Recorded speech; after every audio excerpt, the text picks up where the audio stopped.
Buksan ko na yung tangke. Nakakonect na po.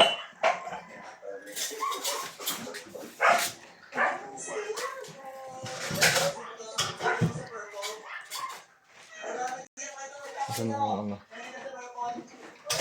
Hawakan na.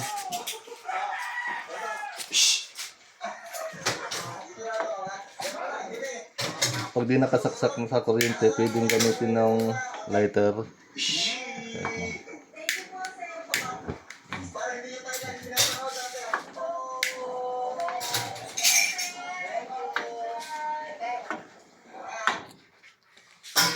Pag nakasaksak sa kuryente, pindutin lang po ito.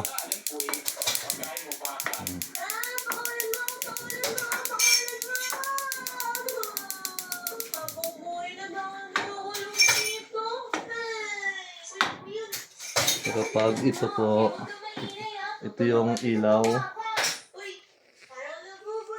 Tapos ito, pag sa mag-bake dito po, iilaw po yung dito. Tanggalin ko muna ito. Makita yung ilaw. Ang hirap. Ang pag bagong bili pa eh. Ayan.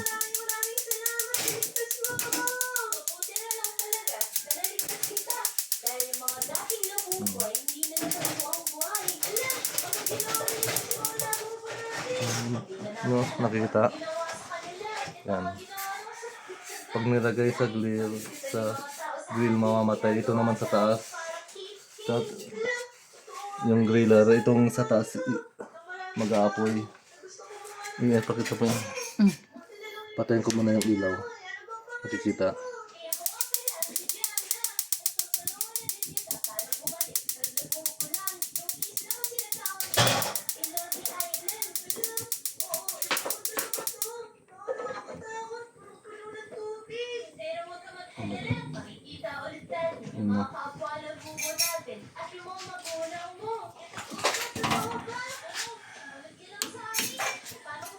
Pag mag-grill po, pag mag-ihaw ng manok, lempo, yan po yung sa baba wala, pang bake lang po ng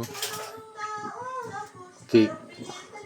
Kapag ito lang mag-ihaw, kapag nilagay na sa mamamatay.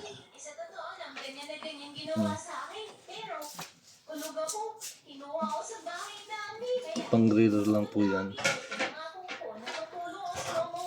Okay na yung ano, magbibig ng cookies. Sindan po.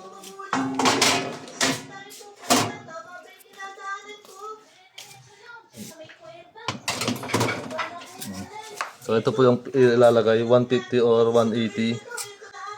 Dapat mainit muna yung oven eh, bago ilagay yung 30 minutes.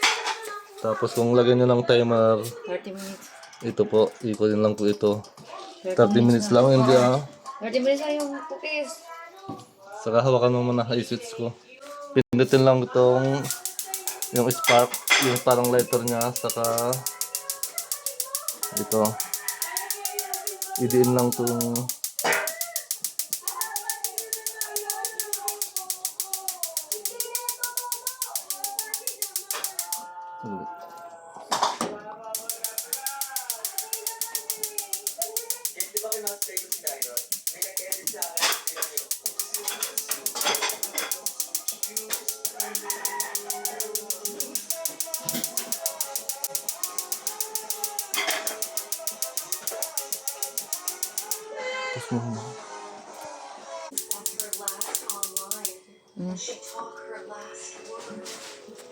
minsan matagal mag-start, kailangan ulitin ulit.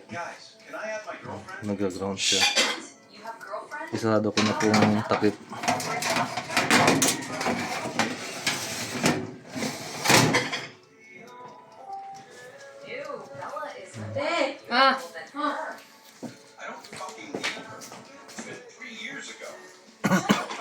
Ganun lang po kasimple.